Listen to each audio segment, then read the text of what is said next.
নানুর বিধানসভার চণ্ডীদাস নানুর অঞ্চলের আগুরতর গ্রামের পরিযায়ী শ্রমিক চেন্নাইতে কাজ করতে গিয়ে 21/11/2023 তারিখে আকস্মিক মৃত্যু হয়। পরিযায়ী শ্রমিকদের জন্য বাংলার মুখ্যমন্ত্রী মমতা বন্দ্যোপাধ্যায় ঐতিহাসিক পদক্ষেপ পরিযায়ী শ্রমিক কল্যাণ সমিতির পক্ষ থেকে মৃত্যুর পরিবারের শেষ কাজ সম্পন্ন হয়। পরিবারের পাশে থাকার প্রতিশ্রুতি দেওয়া হয়েছিল।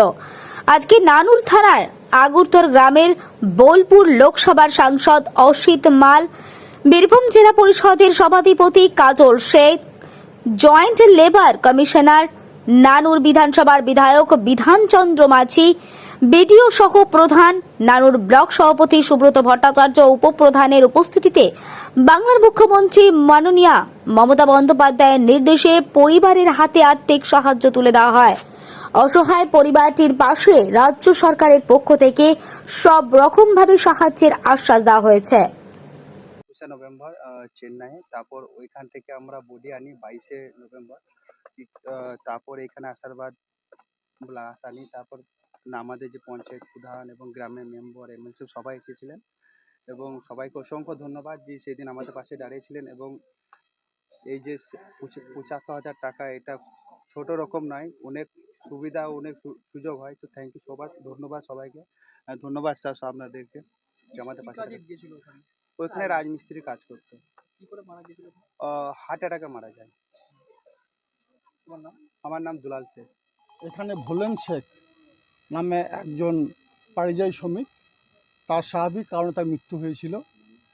শীত বর্ষা গ্রীষ্ম বর্ষা মমতা বন্দ্যোপাধ্যায় আমাদের ভরসা। তিনি কথা দিয়েছিলেন পরিযায়ী শ্রমিকদের যদি স্বাভাবিক কারণে মৃত্যু হয় তাহলে তাকে 50,000 টাকা আর্থিক অনুদান দেওয়া হবে, এবং অস্বাভাবিক কারণে যদি মৃত্যু হয় তাহলে 2 লক্ষ টাকা, এবং পরিবারটার ডেড বডি সেখান থেকে আনা খরচা বাবদ 25,000 টাকা দেওয়া হবে।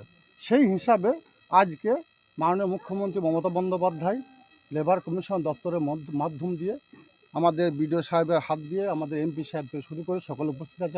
আমাদের এখানে বিশেষ সমাজসেবী সুব্রত ভট্টাচার্য সাহেব আছেন, এবং সকলে মিলিতভাবে ওই পরিবারটার পাশে আর্থিকভাবে রাজ্য সরকারের কথা মতো 75,000 টাকা চেক আজ তুলে দিলাম। 25,000 টাকা বডি আনার খরচা আর 50,000 টাকা আর্থিক অনুমোদন। সঙ্গে সঙ্গে একথাও বলতে চাই, আমাদের সাংবিধানিক পরিকাঠামো অনুযায়ী রাজ্য সরকার যেমন তার দায়িত্ব কর্তব্য পালন করছে, যেমন গ্রাম পঞ্চায়েত থেকে ট্যাক্স কালেকশন করে সেই ট্যাক্স থেকে সারা রাজ্যের যে অভাবনীয় পরিবর্তন বা উন্নয়ন তিনি ঘটিয়েছেন একাধিক প্রকল্পের মাধ্যম দিয়ে, সেই রকমই আজকের এই বিশেষ দিনে একটা খুবই খারাপ লাগছে, যেটা হচ্ছে আমাদের সিউড়ির অমরনাথ ঘোষ নামে একটি ছেলে, যে ক্লাসিক্যাল ড্যান্সার হিসাবে আমেরিকায় সে ছেলেটা ছিল।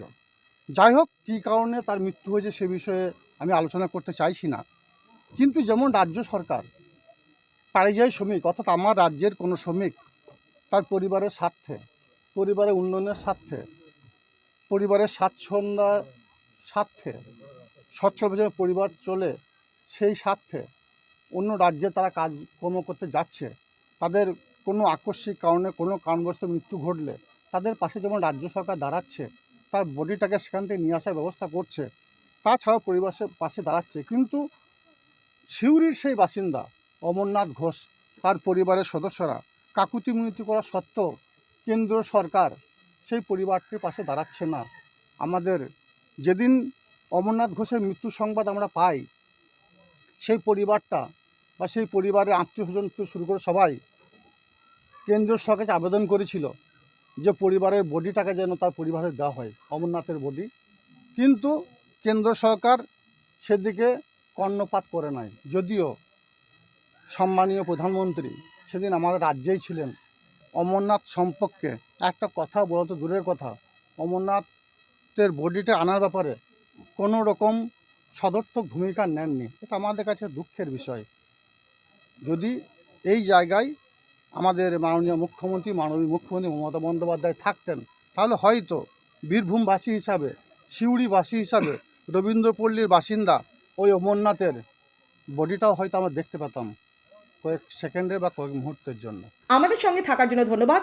নিউজ প্রাইম টাইমস, যেখানে প্রতিটি মুহূর্তই গুরুত্বপূর্ণ।